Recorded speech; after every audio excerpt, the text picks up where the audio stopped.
Hello and welcome to another C1 Cambridge CAE video with your YouTube teacher Steve, officially voted most infotaining teacher of Southwest Spain 2017. Today we are looking at the essay, How to Write an Essay. On the screen in front of you, you've got a starter. This is what I would normally do with my class. Feel free to pause the video and have a go at it to get your mind working in English. What we'll be doing in the rest of the video is going through a typical C1 essay, how you get top marks in each criteria, what the criteria mean. We know there's 4 criteria, 5 marks each, we'll see that in a minute, and how you ensure you get the top marks on them. What practical things you can do to make sure you're doing it, how you can practice it. We'll look at an example answer, we'll look at different expressions you can use. So this is the essay, isn't it? You have 3 things to talk about, a question. You must talk about 2 of them and say which is more important. This is one that I quite like. You get lots of questions about 3 ways of helping the environment, 3 ways of something to do with work or society, or that's quite common. This one I found a bit more interesting, so we're going to look at this sample. 3 types of books that are important to read. Talk about 2 of them and say which is more important. So keep that in mind. That is what we're doing as we do all these activities. Right, your starter then. We have got common essay words for C1. And obviously the point here is that you can use synonyms. You can use a range of vocabulary to show off your vocabulary. And the words, they should be pretty obvious. An advantage or a disadvantage. The influence, that would be the effect. A problem. Important is always what's more important. Expensive, costly, that's really nice because you often talk about ways of spending money. Well, this is too expensive, this is too costly. Or it's cheap, it's economical. And big and small, again, when you're talking about a big or small impact or a big or small number of people that it affects. Some good common words that apply to most essays. Try and vary your vocabulary a little bit. Right, let's get into the main part of this video then, which is how do you write? And we're going to keep this in mind. There are 3 steps, aren't there? You need to plan, write, and check. You have 45 minutes per writing. 2 writings, 90 minutes, 45 minutes. Most of my students, they maybe do 5 minutes planning, 30 minutes writing, 5 minutes, if we're lucky, checking, and then 5 minutes staring into space, thinking about what they're going to do in the afternoon. I really think these 3 steps should be pretty much equal in time you spend. That might sound crazy, but when you think about how detailed a plan should be, and checking doesn't just mean checking and saying, it's fine. It means editing, improving, adding little bits. You really could be spending 15 minutes on each step here. I think that is how I would do it and how I suspect good writers work. It's more about planning and checking than just sitting down and writing the first thing that comes into your head. That's not going to get you the top marks, unfortunately. The first thing that comes into your head is normally not the best thing. There are ways of improving it by planning or by checking. Right, let's start with planning then. Ways of planning. Obviously, you've got different ways of planning it. I really like this one that has just appeared because there's always going to be 2 ideas and you can have a nice framework if you think about the good and the bad things of each ideas. This gives you a nice introduction, paragraph on the one hand, on the other hand, whereas you can contrast a little bit the good and the bad, and then a conclusion where you say which one is best. It's quite a simple structure. You can put it in a table, or you can just put it in bullet points, whichever way you prefer to plan. But the point is you're going to have these developments of the ideas in the body and in introduction and conclusion, of course, as you learned when you were 10 years old, first writing an essay, I hope. The other thing to keep in mind when we're writing, when we're planning, is who you are writing for. So when we say who I'm writing for, this is really about communication. We could say planning is mainly about the content mark, the first criteria, content, because you need to have good developed ideas for the content. For communication, it's all about who you are writing for, because this means an essay will normally be for your teacher or for someone, in a position of authority over you, someone you care about getting a good mark, that kind of thing, is going to be fairly formal. It's maybe a slightly better way of putting this, because formal and informal, it's a bit difficult to say what that means. I like to think of it as impersonal and personal. An essay is more impersonal. You don't write the way you speak. because speaking is going to be more personal, conversational, chatty, whatever. It's more impersonal. Now this actually means something. This means I'm going to use some more passive. I'm going to avoid first and second person because I'm being impersonal. Avoiding first and second person, impersonal. It sort of makes sense. So formal, impersonal for your essay is going to be the style that you're thinking about as you plan. Here we've got lots of ideas that you're going to have in your plan, and you need to think about how you connect them together. So again, I've said this before, but in your plan, you can also connect the ideas together. You can include connecting words. You can put idea 1, however, nonetheless, idea 2. Then you've got it ready for when you're writing, because that is really going to help the next criteria, organization, because we can see that you're building up in a logical way. The ideas are already well connected in your plan. Then you're not going to have a problem in the essay of going from one topic to another and the reader thinking, why are they talking about this now? Where did this come from? No, because it's already connected, because in your plan you've put the connecting words, how the ideas are connecting together, whether you're listing things, adding something similar, contrasting, summarizing, referencing what you said before. And as I said, we're going to stick more or less formal, although a lot of these are going to be okay. For neutral for an essay is going to be okay as well. I'd say all of these are fine. Right, let's do the plan then. I really think that coming up with good ideas is half the battle. This is what I've seen from my students, that if you are struggling, it is probably because you are not coming up with the ideas that they would expect for this question. When they write the questions, they are expecting some typical ideas. These are not new topics. You're not writing a philosophy paper in a university. No, you're writing an essay about a topic that people have already written about a lot. They're quite typical topics, so they almost want you to give the expected ideas to show that you can do that, to demonstrate your English by giving some expected ideas in a logical, clear way, and so on. So let's look at an example, because that's going to be the best way of highlighting how we should write a plan. And as I said, fairly typical topic, the impact of technology on employment. So you see this, you see technology, employment, jobs. Hopefully you are straight away thinking, okay, this is like AI. This is AI stealing people's jobs. This is in the news all the time. A typical topic.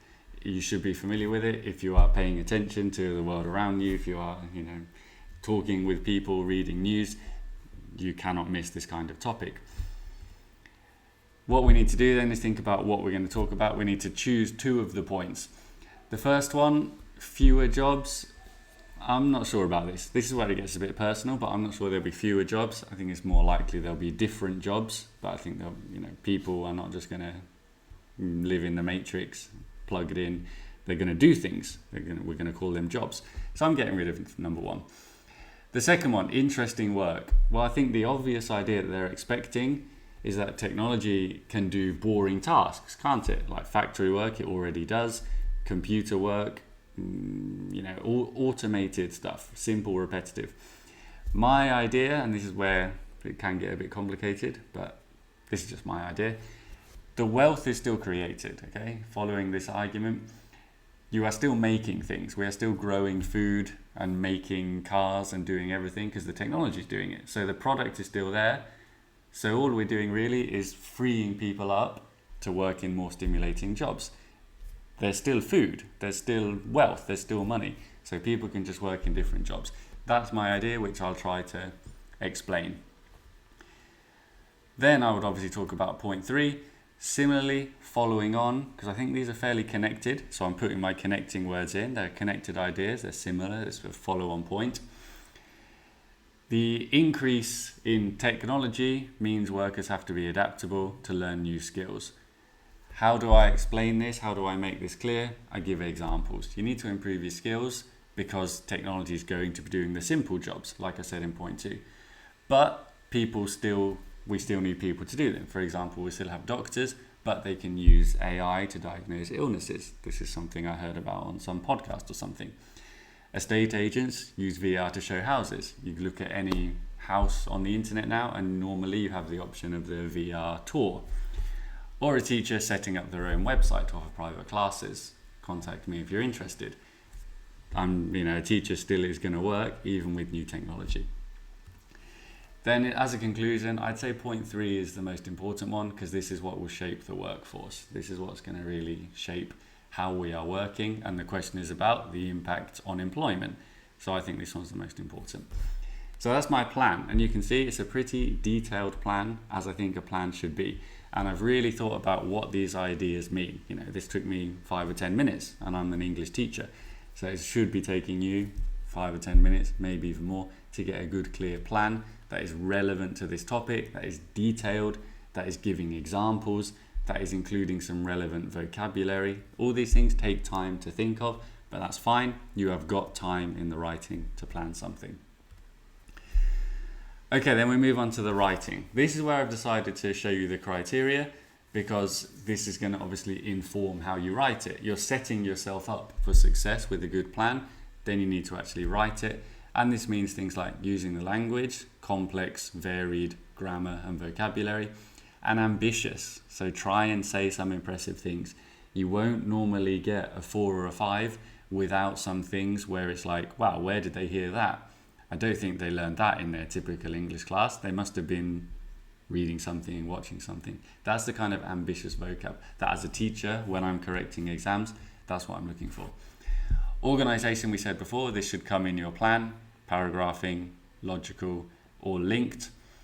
And communication, register and tone, and clear. So this is about being appropriate. In an essay, about being fairly impersonal and clear. And then finally, content, covered, developed, relevant. This is what we talked about with the plan as well. Good ideas, they can take a minute to come up with. So all of these, we'll see out of 5, and as always, 60% to pass. So 3 out of 5 is a pass. It's difficult to get 3 out of 5. Moving on. Let's go into a little bit more detail about how you turn the plan into the writing. You've got an idea, now you need to write it in an impressive C1 style for the essay. We're going to go back to the question I had in the introduction, what type of book is most important? And I'm using the idea that was more or less given to us in the opinions, but I put it in my own words slightly. It's my idea, I understand it. And I think fiction is important because you can see different ideas and they help you understand the world. Yeah, fiction, exploring worlds and all of that. Now we need to turn this into a C1 paragraph. Here is my C1 paragraph, which we can then analyze to think what makes it a good paragraph. So I'm starting with, reading fiction is essential because it can expose people to novel ideas and perspective, which aid in understanding complex real-life situations. You can see it's the same idea. I've changed it slightly. I've started with a gerund. Instead of saying this is important, with a pretty boring, it is important, start with a gerund. Reading fiction is, and then instead of important, we're going to vary the vocab a bit. We're going to say essential. Instead of saying you see different ideas, which is, it's fine, but it's a little bit personal, a little bit, spoken. I'm going to say people, readers, the audience. Try and think of some possible synonyms to avoid saying I think, it helps you, that kind of thing. It exposes people to novel ideas and perspectives. So I've added a little bit. I could just say novel ideas, but I think I want to be a little bit more nuanced. Ideas is a bit general. Perspectives, your way of seeing the world. It's a bit of a slightly more developed idea. But it's the same idea. You can see ideas that help you understand the world, aid in understanding complex real-life situations. It's the same thing. I've just boosted it up a little bit with some different grammatical structures and some slight nuance. Now, the big thing I've done, which I think is always so helpful in any type of writing, is what comes next, the example. For instance, Of Mice and Men offers insight into themes such as hope, the American dream. So give an example. Oh, and also I've missed that, haven't I? This is a nice point. Instead of saying understand the world, add a little adjective with it. What do you mean the world? I mean real life situations. I mean your everyday life. So I'm specifying it. Then, as I said, an example to illustrate my point. What do you mean help you understand the world? It's very vague. Well, this book offers insight into these themes, which are important themes for living your life. Friendship, loneliness, hope, things we can all relate to. And then I finish with a little explanation of it. Being transported to a fascinating new setting in such a way opens the reader's mind, as well as providing entertainment as they follow the unfolding story. So, relevant vocabulary for talking about books, setting, unfolding story. It's quite nice. And I'm trying to link it in a clear way, in such a way. So my example, this helps, as in such a way, it opens the reader's mind. As well as, addition, used correctly, does this as well as this, providing entertainment. So that, I'm really trying to show you how you take an idea and with the typical grammar vocabulary that they want to see in C1, you can boost it up and turn it into a good paragraph. Because you take your idea, you turn it into a paragraph. You do that twice, you write an introduction and conclusion, you've got a very good C1 essay. Okay, last point then is going to be about checking. And what I think is very useful here, when we say check, think about the mistakes that you typically make. Don't just read it and think, no, that's all right, yeah, it's not bad. I always tell my students, when you're practicing, if you've got a teacher correcting it or if you're correcting it yourself somehow, think about your typical mistakes. What mistakes do you repeat? Because those will be the mistakes you make on the exam. Unfortunately, our brain takes a while to correct itself. Send me some writing if you want. I can correct it for a small fee. Send your teacher some writing. They normally are happy to correct it because it feels like they're helping you, and that feels great as a teacher. And think about your typical mistakes. Some I've seen a lot in my students, Spanish students mainly, would be subject, verb, object. Make sure we're getting subject, verb, object. English is a subject, verb language, unless it's a question or an inversion or something. But it can be easy to mix these up if your language is not so strict with that. Linking words, using them correctly, using them with commas if you're starting a sentence with a linking word, although, firstly, however. And then, for example, thinking about quantifiers like a few, many, thinking about agreement of people and children, just some typical ones that I've seen. Whatever you think is a mistake you make, check for that specifically. So have 3 in your mind. I think I'm going to check these 3 things. Instead of just reading it in general, thinking, seems all right. No, I've got 3 things that I must check for. And then the other thing, as I said, when we think about checking doesn't just mean looking for what is bad. It also means looking for what can be improved. Have you maximized your language grade by being ambitious? Is there a part where you think, I've said that this helps. Can I say this greatly helps? Can I use an adverb to make it, or this would slightly benefit? Do I want to nuance my writing a little bit by including some adverbs, by including an extra example?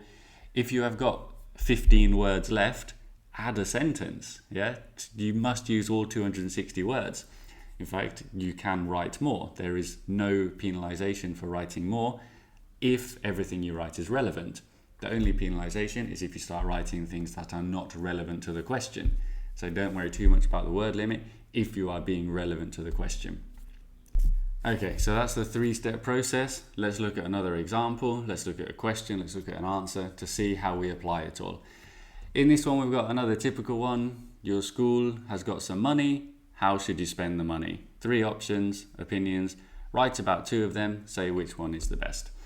So we need to think about a plan again. Introduction, introduce your topic. You can use a typical statement. This essay will discuss the school grant and how it should be spent. And then your paragraphs. Express your idea in 1 sentence. Playground would be good because, and then develop it. It is well known that students need play to develop, whatever. The same for the next. And then a summary where you say which one is most important. What does this mean in terms of the criteria? Well, it means content. We must have 2 points in a decision and they must be developed. For communication style, it means you must be objective, factual, lots of third person. Structure, a well-developed argument, because you're saying on the one hand this, on the other hand this, in conclusion this.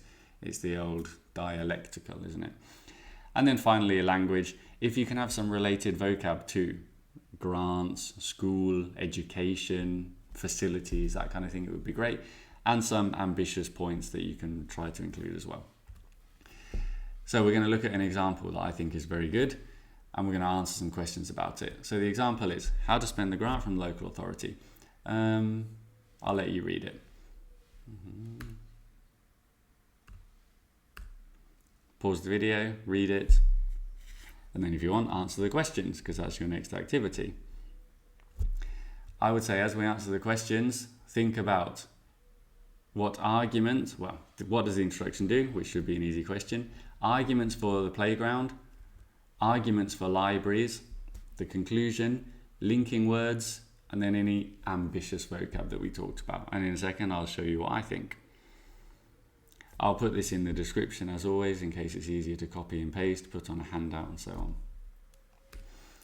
Okay, so the introduction, it introduces the idea. It very clearly says, I'm going to talk about playground and library because I think they're important. Okay, and we're talking about how to spend the funds. Great, it's all there.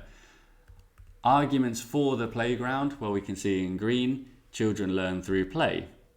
And also we can protect young children from sunburn with a good playground. Arguments for libraries, you explore new ideas, passion for reading, you learn about storytelling. So in green we can see some clear arguments. It's very clear that when they planned this, they thought of some ideas for playgrounds and libraries. Then in conclusion, the playground is the most urgent. They're both important, but the playground is the most urgent due to, we've even got a little reason. It is very well linked, as you can see, with some simple ones, some more advanced ones. While both are essential. Indeed, this is very nice. Indeed, where you're emphasizing something. This one people always forget about, but when I say these are fundamental life skills, I am linking back to my previous idea. I'm linking back to my idea of inter and intrapersonal skills. I'm referring back to them. That is a linking device, and it's a very elegant linking device because you are avoiding repeating yourself and you are weaving together a nice argument. Moreover, your typical C1 word, such as, to give an example, starting a sentence with an adverb. Clearly, children, it's really nice if you can start a sentence with an adverb at some point. Clearly, fortunately, unfortunately, something like that. Therefore, to give you a conclusion, however, due to, if, this could, so a nice conditional as well. It's all very well linked. And then there is definitely some impressive vocab, allocating funds, focusing on, the name of this course, inter and intrapersonal skills, such high temperatures. Here I'm talking more about grammar, but we're saying such high temperatures as a way of measuring degree, prolonged periods, heat stroke. Well, you can see everything I've highlighted. There's some nice vocab there. So this is a nice example. If you can do something like this, you should be very happy. And then to finish, we're going to have your question. This is your question, and it's a similar one. Your local sports club has received a donation. How should the money be spent? Exercise machines, classes, or staff? We've done the planning process. We've thought about how to turn this into an idea. You should be ready to write a good essay. This is quite a friendly one as well, I think, because it's quite an easy situation to imagine. It's not too abstract. We all know machines are good because, classes are good because, staff would be good because. You can write an essay about this. Just a couple of things to be careful with based on when I did this with my students. It says sports club. You have to say what the club is. It's a very strange essay where you say, my sports club, should you have more sports activities and sports machines? Nobody talks like that. Is it a rowing club? Is it a rugby club? What is the sport? Then that might help you talk about what machines you need for that sport. But this is just like a realistic answer, isn't it? It says sports because they want you to write about what you are comfortable with. They're letting you choose the sport, but you say what sport. You don't just say, my sports club is good at sports and we need more sports. No. Secondly, like I said, think about advantages for the ones you're going to talk about. And if we can, think about in the plan, how are you going to include some good vocab? What vocab do you know related to this topic? Maybe you know going on the treadmill, running on the treadmill, because you watch lots of YouTube fitness videos. Yoga lattes, something a bit modern and impressive. Talking about personal trainers. When we talk about staff, we're talking about personal trainers. So you can include this in your planning and then write a nice developed essay using all the skills that we've looked at today. Right, and that's it. That's an essay. Feel free to send me an essay, send it to someone else. I think you should be quite well prepared to write it now. Thanks, bye.